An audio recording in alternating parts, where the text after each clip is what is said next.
nag-usap po kami ni Lito na masinsinan nung nakalipat na kami.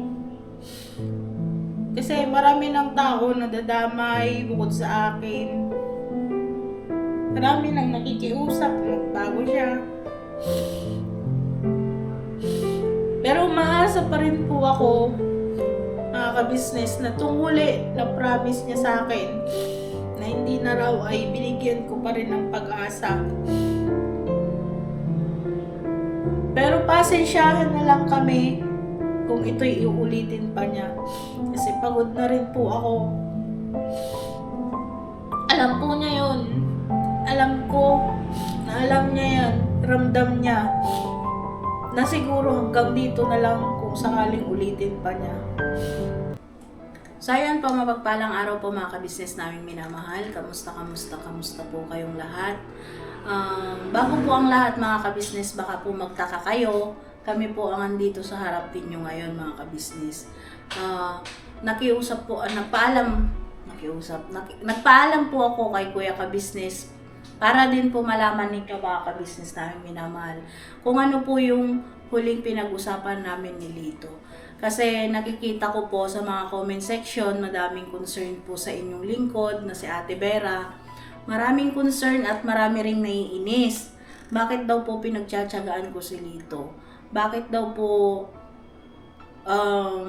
binigyan ko pa siya ng chance? So, maya-maya mga ka-business ay bibigay ko po sa inyo or ipapaalam ko sa inyo kung bakit ko po siya binigyan ng ibang chance pa mga ka-business.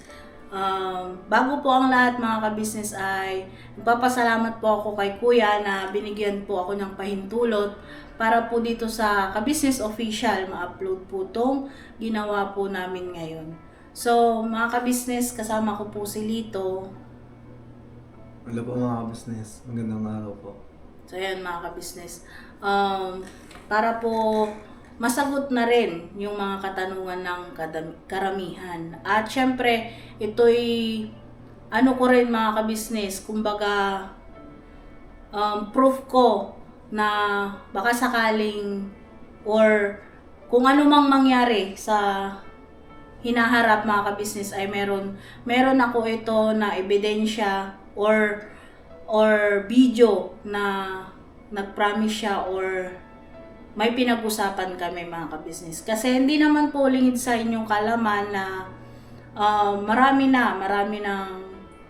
ng promise ang inyong Kuya Lito na hindi natupad. So, ginawa po namin tong video na to para kung sakali man na may dumating ulit yung pagkakataon na yon ay hindi na po ako masisi ng karamihan or hindi na ako masisi ni Lito kung ano man yung magagawa ko. Hindi naman po ako nagsasalita ng patapos mga ka-business. Pero syempre gusto ko lang din magpaka-sure ba. Ang napag-usapan po namin ni Lito ay umagri naman po siya na binigyan ko po siya ng last na ultimatum. Yun po mga ka-business. Opo, totoo po yung narinig ninyo. Kasi syempre tao lang din po ako, napupuno. So, sabi ko sa kanya, nag-usap kami at umagri naman siya, nag-promise siya. Ang napag-usapan po namin mga ka-business ay huli na yun na ginawa niya na paglalaro ng sugal. Opo mga ka-business, siguro ang magandang term ay huli na po yun na pagsusugal niya. Opo, kasi syempre totoo nga naman yung mga sinasabi ninyo mga ka-business at na-realize ko rin, pinag-isipan ko rin na bakit ako magpapakahirap sa pagtatrabaho kung isusugal lang ni Kuya Lito. Opo, kasi binigyan ko po siya ng madaming pagkakataon para magbago mga ka-business. Andyan na, nung una po totoo, eto na po, ikukwento ko po muna yung kabuuan. Nung una po kasi, nung bago po kami dun sa kanila, sa lugar nila, nalaman ko po na halos araw-araw, iba ni tama, araw-araw po siyang naglalaro. Pero nung time po na doon kami tumira sa kanila, 3 years po siyang hindi naglaro ng sugal. Nagtataka lang po ako, nung lumuwas na po kami rito at nagkakaproblema lagi ay doon po niya naisipan ulit maglaro. So, hindi po sa ilang taon po na yon na ginagawa niya, hindi po ako nawalan ng pag-asa. Pag-asa po talaga yung nandito sa puso ko na magbabago siya ng tuluyan. Pero, yun nga, tulad ng alam nyo, naulit, kahit hindi naman araw-araw, pero nauulit. So, sa madalit salita mga kabisnes, ito ay binigyan ko na po siya ng panghuli na chance. Opo, tama po kayo dyan. Kasi, napupuno at napapagod na rin po ang inyong lingkod mga kabisnes. Nag-usap po kami ni Lito ng masinsinan nung nakalipat na kami. Kasi marami ng tao na dadamay bukod sa akin. Marami nang nakikiusap, nagbago siya. Pero umaasa pa rin po ako, mga kabisnes, na tunghuli na promise niya sa akin na hindi na raw ay binigyan ko pa rin ng pag-asa. Pero pasensyahan na lang kami kung ito'y iulitin pa niya. Kasi pagod na rin po ako. Alam po niya yun. Alam ko na alam niya yan. Ramdam niya na siguro hanggang dito na lang kung sakaling ulitin pa niya. At yung sinasabi niyo po mga kabisnes na lumipat po kami ng bahay, na baka doon siya magsugal sa online. Siya po yung kusa ng mga kabisnes na nagbigay sa akin ng cellphone na ginagamit niya, na nandun po yung GCash namin. Sinurrender na po niya yun sa akin. Ang ginagamit niya po ngayon na cellphone ay wala pong GCash. Kaya malaki po yung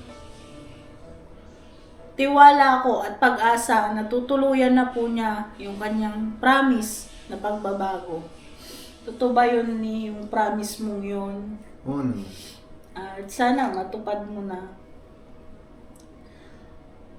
Yun mga kabisnes yung aming napag-usapang huli. At ikaw naman yung magsalita. Baka kasi sabihin nila na kagustuhan ko lang, or sabihin mo kagustuhan ko lang yung para malaman din nila na totoong nag-uusap tayo ng masinsinan. Mga business, nag-usap po kayo mga sinsinan. Ayun nga po yung mga sinabi niya sa akin. Pipilitin ko naman din po na na talagang makapagbago ng lubusan. Pero pagdating po sa sugal po talaga, tatanggalin na po ng inyong lingkod talaga po ang pagsusugal po. Kasi yun nga po yung sinasabi ko sa kanya, pinaunawa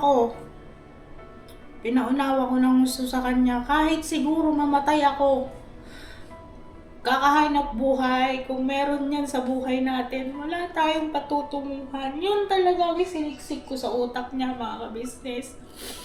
Pinapapili ko naman siya kung gusto na niyang maging malaya, na para hindi ko siya nasasaway. Pero sabi naman niya, bigyan ko siya ng huling pagkakataon. Kaya sino ba naman ang inyong lingkod mga kabisnes? Bigyan po natin siya ng huling pagkakataon. Baka sakali dito na. At hindi naman ako tumitigil. Hindi rin ako tumitigil manalangin, mag-pray. Na sana tulungan ako ng Ama na ipaunawa sa Kanya na mali talaga ang kanyang ginagawang ganun.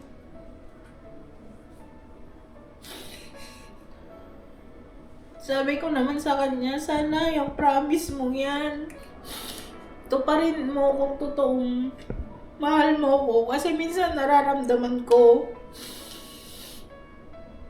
Kasi sa totoo lang mga kabisnes, pinaglaban ko na siya sa lahat. Ito na lang huli, sabi ko sa kanya. Ito na lang huling pagkakataon na to yung bibigay ko sa'yo. Siguro hindi mo naman ako masisisi. Kung magbago na ako, Sa susunod na gumawa ka pa ng ganun. Pamilya mo, sabi ko ganun sa kanya. Hindi na rin ako masisisi. Binigay ko na lahat. Naghirap, pagsisikap, pagmamahal, pag-aalaga, pag-aaruga.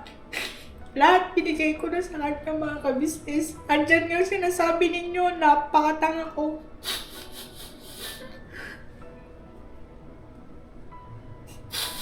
Andyan nga sinasabi nyo, wala na bang lalaki akong mahanap na iba.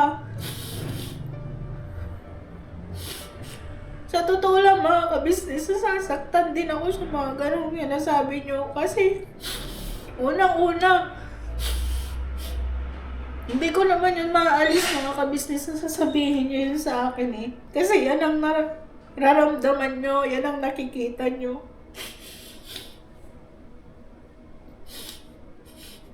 Pero isa na lang ang kinakapitan ko ngayon. Hinihilingan. Na sana magbago na siya ng tuluyan, kundi ang ama. At pinaunawa at pinamukha ko talaga sa kanya na huli na yun. Huli na yun. Huling pagkakataon na yun.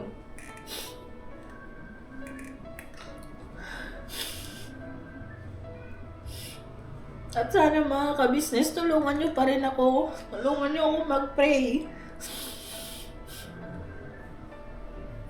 Kahit maraming naiinis sa kanya, tulungan nyo po ako mag-pray. Sana matanggal na niya ng tuluyan.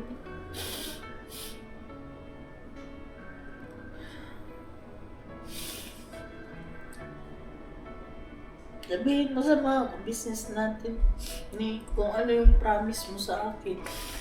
Ano yung gagawin mo, ano yung tulong na masasabi mo sa akin. Yung po mga business, yung ipiramis ko po kay Vera na yun nga po, tuloy ako na pong hindi po magsusugal para po at least makatulong din po kay Vera. At gagawin ko po yung mga dapat kong gawin, yung kaya ko pong gawin. At higit sa lahat po, tutulungan ko na po siya sa pagdating sa pagbablog. Kaya siguro din na ano ko yung pagsusugal siguro dahil na siyempre, halimbawa po, nagkakaroon kami ng pera tapos malalaman ko wala na, hindi ko alam po kasi kung saan nakapunta. Yun siguro doon na ako na-trigger ang nasa loob ko. Teka, wala ba akong karapat ng malaman pagdating sa ganong desisyon sa pera, ganon. Kaya siguro naiisip ko na ano kaya pag binigyan ako tapos ipagsugal ko na lang din. At least po, parang quits lang din. Hindi niya rin alam kung saan nauubos yung ibinibigay niya sa akin. Ganon. Ayun siguro yung ko. Yun nga po, kukuhanin ko rin yung pagkakataon na to para kay Vera na sana pagdating sa financial, magtanong ako, huwag mo ikakagalit. Nagtatanong lang naman ako para alam ko, ganun. Huwag mo sanang masamain, ganun. Ayun lang naman alam mo naman dati pa, ayun lang yung talagang inaano ko na pagbaga hindi mo sinasabi sa akin, nag-decision ka about sa hindi naman kita pipigilan kung anong gastusin mo, kung sino yung nanghihiram sa'yo, ganun. Hindi naman kita pipigilan, gusto ko lang malaman. Kasi pag hindi, yung bang nangyayari na, tapos bigla akong malalaman, parang nababastusan po ako mga business na parang binabaliwala ako mga business. Kaya siguro naiisip kong gumante dahil sa alam ko sa pamamaraan ng pagsusugal, doon siya masasaktan, gano'n. Po kasi mga business na ko po kasi sa sarili ko din po. Yun din po pagkakamali ko rin po. Mula po kasi pagkabata ko, kung halimbawa nasaktan nyo ako sa ganong sistema o pananalita o pagkilos o ano pa man, humahanap po ako talaga ng isang pamamaraan upang maibalik sa iyo yung sama ng loob. Maibalik sa iyo yung sama ng loob ko na ginawa mo sa akin, ganun. Kaya siguro yun Han. Yun lang naman ang inihiling ko sa kanya eh. Pagdating sa ano. Hindi ako sa ano. Kasi, pag ano po kasi, nung nakakaraan po, hindi po ngayon nung nakakaraan po, matagal na. Pagdating sa pera kasi po, pag nagtatanong ako, nagagalit po siya. Tapos sasabihin, hindi naman ikaw naghihirap eh. Yun parang doon ako, para akong sinampal o binuhusan ng mainit na tubig. Kasi oo, ikaw nga naghihirap, pero mag-ano ba tayo? Diba? Wala ba akong karapatan sa pinaghihirapan mo? Wala ba akong karapatan magdesisyon sa pinaghihirapan mo? Yun po ang ano ko. Yun, parang doon po ako, parang doon po ako naiisip ko na hindi na niya ako nirespeto bilang asawa po. Kaya siguro po ako naman po, sa ugali ko po nga na halimbawa nga po, sinaktan niyo ako, hindi po ako titigil hanggat hindi ko maiparamdam sa iyo kung ano yung sakit na naramdaman ko. Ayun po yung mga ka-business. Ayun po yung isang masamang ugali po ni Kuya dito po. Kaya siguro, ano yung prinamis mo sa akin? yun po, yung pinaramis ko nga sa iyo na na hindi ko nagagawin yun. Ang tanging hiling ko lang din, sana, yung sinabi ko nga sana gawin mo na rin. Huwag ka magalit din pag nagtanong ako. Gano'n. Para hindi rin ako makaisip ng ikakalabag sa kalooban mo.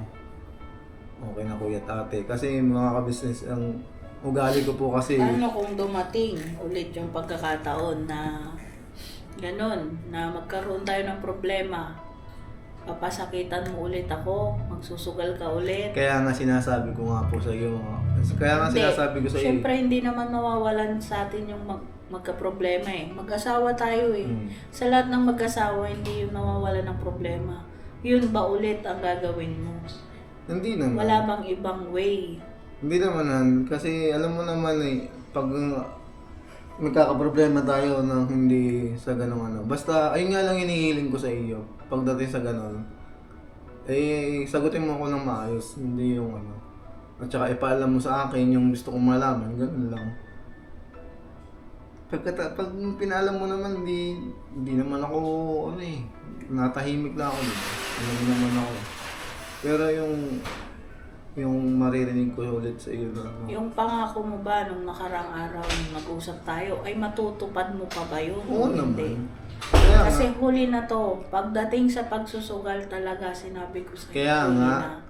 tutuparin ko naman nga yun. Kaya nga lang din, inaano ko nga sa iyo, na yung sinasabi ko, gawin mo rin. Maraming way kasi na pagdating sa ganun, maraming way na hindi ka magsusugal. Pwedeng pag-usapan niya ng maayos. Kaya nga sinasabi ko nga sa iyo. Gagawin ko naman na hindi na ako mag-aano. Paano kung time na mainit yung ulo ko? Paano kung yung magsusugal ka ulit? Di na baliwala yung promise mo sa akin. Hindi Oh, naman diba? sa Kaya nga, tatanggalin ko na nga, di ba?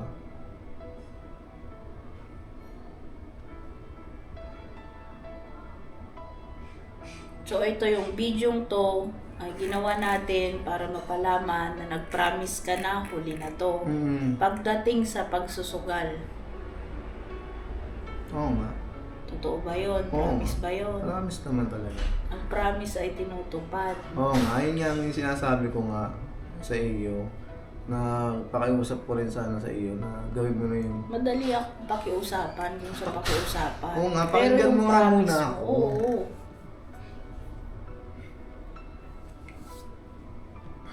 O ano?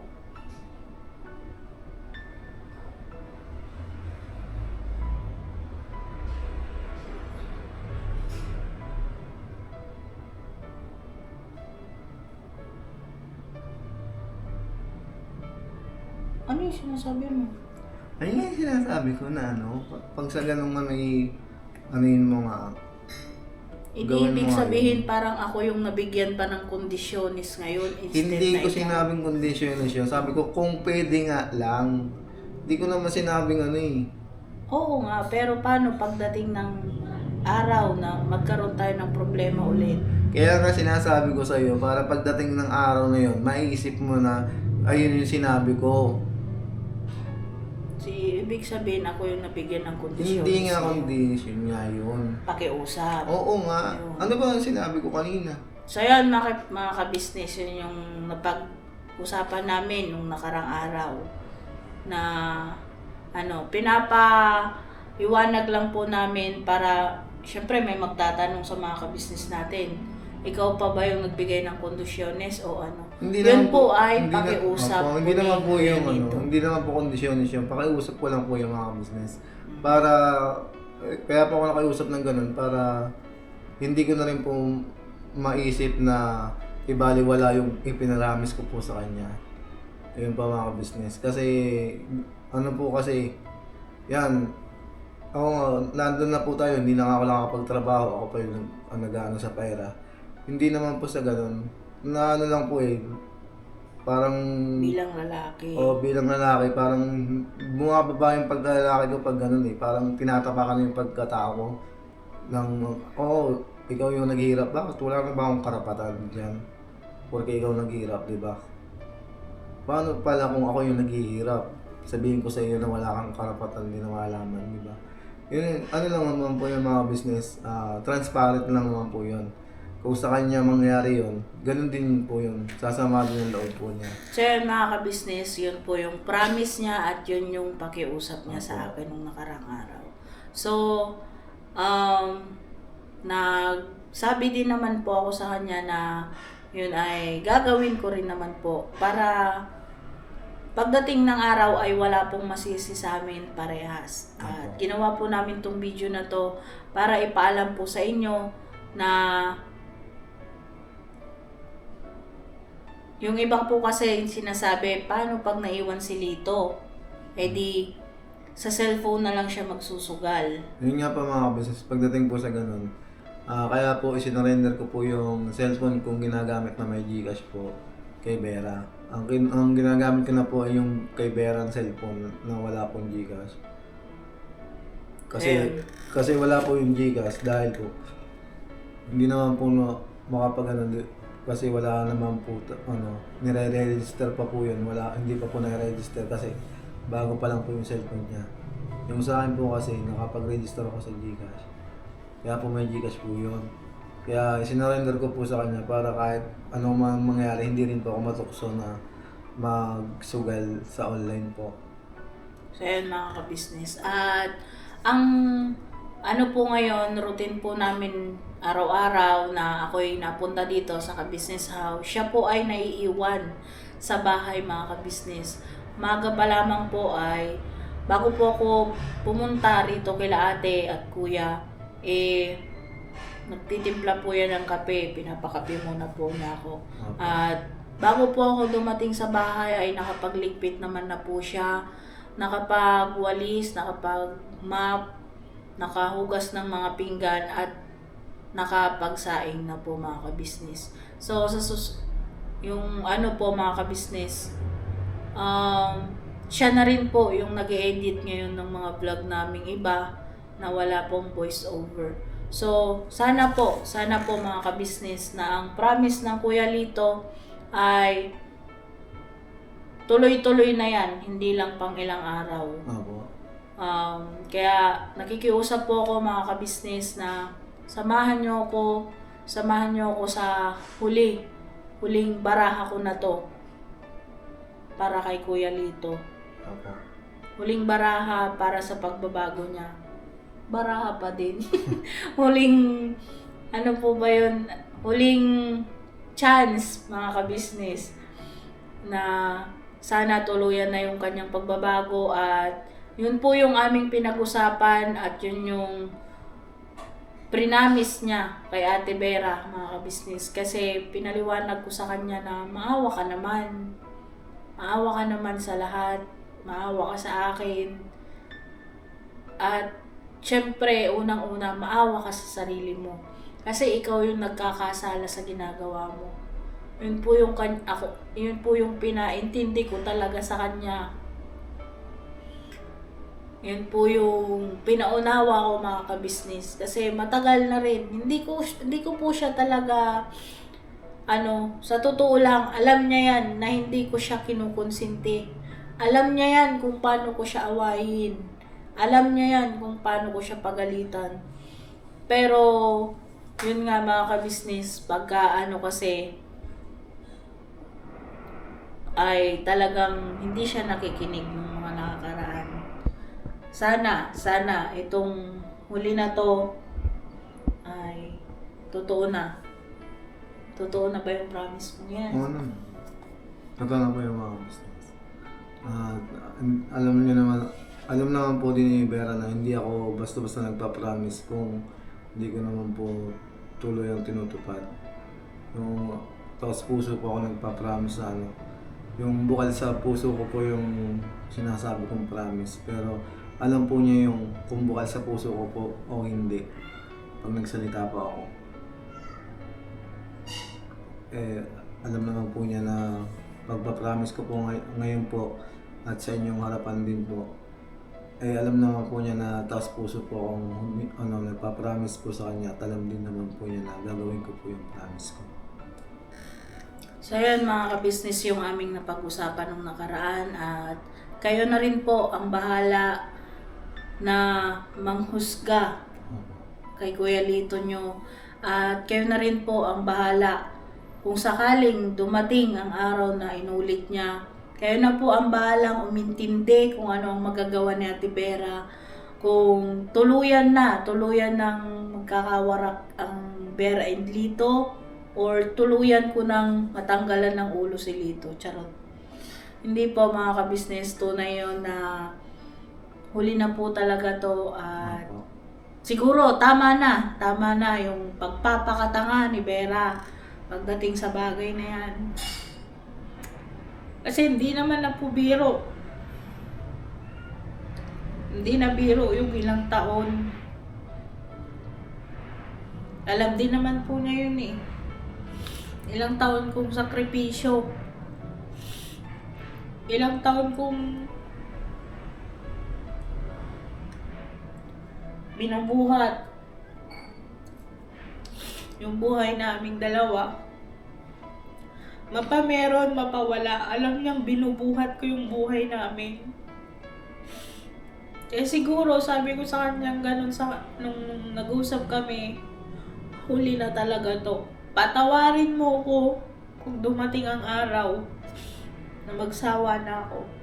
Patawarin din ako ng pamilya mo kung dumating yung araw na yun.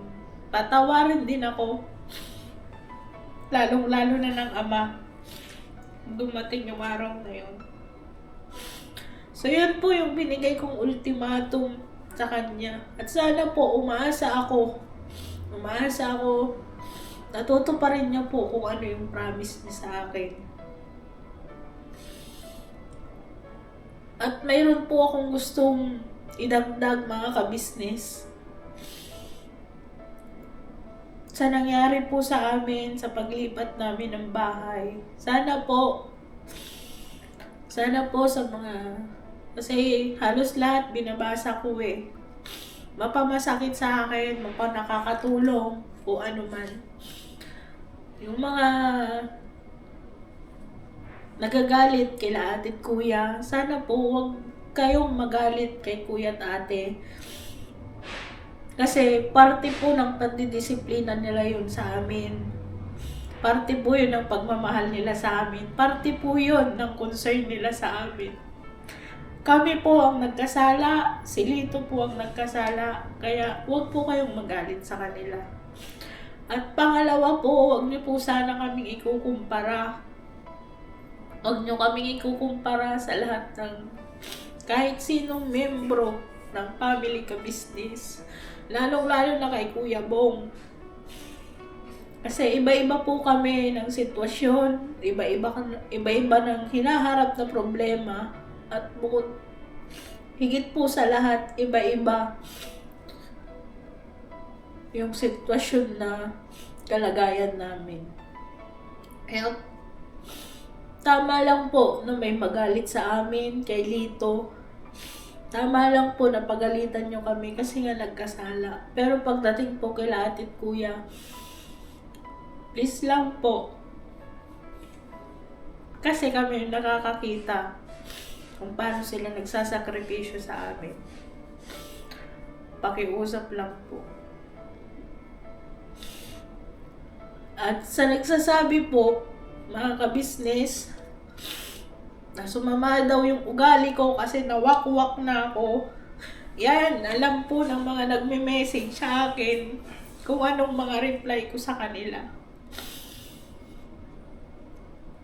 Alam din ng mga kabisnes natin, hindi porket nandito po kami ulit nagsasalita ako ng ganito. Alam ng mga kabisnes natin yan kung paano ko ipagtanggol si kuya at si ate kahit sa messenger. Personal messenger po yun.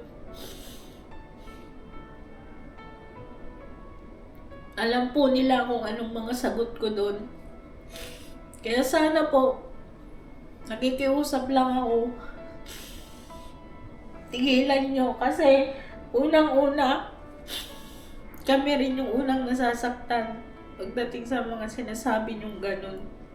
Kami po nakakakilala sa kanila, kami ang tumatanggap ng pagmamahal mula sa kanila. Hindi po sila ganung tao.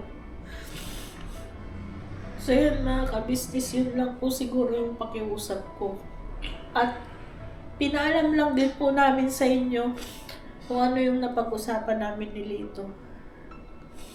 Yun po, masasabi ko rin po mga business, sana po, wag po talaga nyo ikumpara ang bawat isa sa amin sa bawat isa din sa amin. Kasi, yun nga po, magkakaiba po kasi hindi lang kami magkakaiba ugali, hindi lang po sa magkakaibang sitwasyon. Siyempre po, magkakaibang pamamaraan po ni ate at kuya para madisiplina po ang bawat isa po sa amin.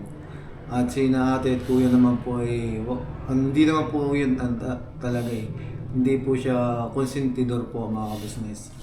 Yan po talaga eh, kung dapat disiplinahin. Talagang gumagawa sila ng action. Opo. At yun po, yun nga po, iba't ibang diskarte ni Kuya sa pagdidisiplina bawat sa isa na nandito po sa kanyang kabuuan po ng family ka business po. Dahil ayun po ay inaano naman po namin yung pagdidisiplina po ni Ate Kuya kasi mahal niya po kami. Kaya po kami dinidisiplina, lalong-lalo na po ako. Kaya hindi po ako sumasama ng loob kung halimbawa may nasabi si Kuya masasakit, nasaktan kayo. Oo, masakit po yun. Oo. Na ano po kayo na bakit ganyan yung mga pananalita ni Kuya. Oo, masakit yun. Pero bahagi po yun sa pagdisiplina po sa akin. Kaya po, winiwikaan po ako ng masakit ni na Kuya, ate, para po matuto ako at mamulat sa pagkakamali ko po. Yun po mga business. At ayun po, sana po wag niyo pong ikagalit kay ate at Kuya yun. Ang kabuuan naman po yun mga business eh. Talagang mahal na mahal kami ni ate at Kuya at gusto nila mapabuti kami. Hindi lang kami mag-asawa kundi lahat ng nasasakupan ni Kuya mapabuti. Yun po. Ayun nga po mga business. Sana po huwag po kayong magsasawang susuportahan si Lito Dera at sa lahat ng kabuuan po ng family ka business po. Lalo po kay Kuya. Sana po huwag niyo pong masamayin po yung pagdidisiplina sa amin. At syempre po, siya po yung hindi lang po sa pinaka-pinuno kundi pinaka-tatay namin po lahat dito. At si ate ang pinaka-nanay po namin lahat dito kaya ginagawa lang po nila yung nalalaman nila para madisiplina po kami dahil magulang po namin sila at anak po nila kami. Yun po mga business. At sana patuloy nyo pa rin kami suportahan lahat. Lalong-lalo na sina Kuya at ate kasi si Kuya at ate hindi po tumitigil yun sa pagtulong, hindi lang po kami kundi sa mga taong makikita niya na dapat tulungan po mga business. Kaya sama-sama pa rin po tayo hanggang dulo po mga business. At yun mga business, pati po si Papa din, sana po lagi po natin siyang suportahan. Okay. Kasi sila po yung nagsisilbing nangunguna sa amin lahat. Okay. At sana po kahit nagkaroon kami ng pagkakamali ay suportahan niyo pa rin po yung aming channel Malaking tulong po yun sa amin, mga ka-business. Tsaka pinaglalambing ko na rin po yung sa lahat-lahat po ng mga kapatid kong kagwang. Sana wag niyo po kaming i-skip o wag niyo rin po kaming kalimutang suportahan lahat-lahat po ng mga kagwang at saka Vera and Lito po. Kasi pangarap din naman po namin na makatulong din po sa ibang tao. Yun, malaking tulong din po yun sa amin, sa aming mga bawat pamilya. Yun At po. gusto ko lang din po palang kunin tong pagkakataon na to, mga ka-business, para magpasalamat po sa lahat ng kagwangs Opo. at lahat ng EMS na laging nandyan pag may problema kami ni Lito. Opo. Salamat sa mga payo din ninyo, tulong, at syempre, salamat kasi andyan kayo lagi sa amin ni Lito. Salamat din po sa mga kapatid kong kagwang at saka sa mga ate kong EMS na hindi pa kami humihingi ng tulong. Pag nakita nila na kailangan namin ng tulong, nandyan po talaga sila at tumutulong po. Kagaya po nung yung paglilipat po namin, yan, sina kuya at saka mga kapatid kong kagwang tumulong po sa pag-aakot. Maraming salamat po. Lalo na po kay na ate at kuya at saka kay Papa Dins po. Maraming salamat din po sa talagang pagtulong niyo sa amin po. Tsaka kay Vincent po, maraming salamat Vincent dahil tinulungan mo po kami sa aming mga paglilipat. At yun, mga ka-business, gusto ko lang huling pagkakataon na tanungin si Lito na promise mo na ba yun? Oo naman, promise ko na talaga yun. Promise mo na Oo, yun. gagawin ko na talaga yan, mga business. Tsaka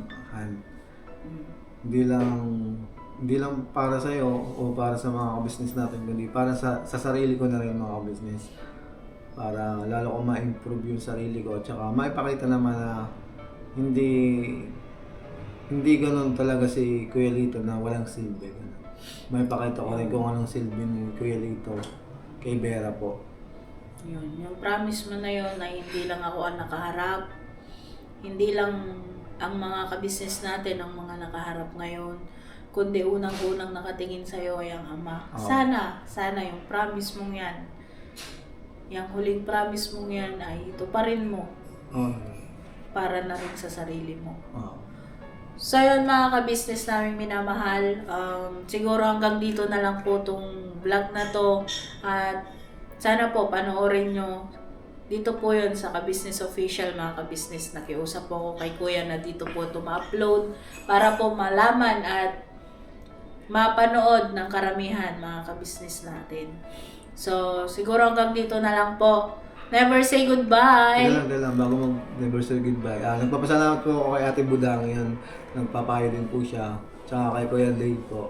Maraming salamat po sa sa tatlong magkakapatid po kay na Paps. Yan po. At kahit nagkamali po ako, nandiyan pa rin po kayo. Nagpapayo at saka nagmamahal sa akin at saka kay Vera po. Maraming salamat po. God bless po. So yun, mga ka-business, never say goodbye! Tomorrow is another day. Birabanat, mga ka-business. Todo. God bless us all po. Thank you po.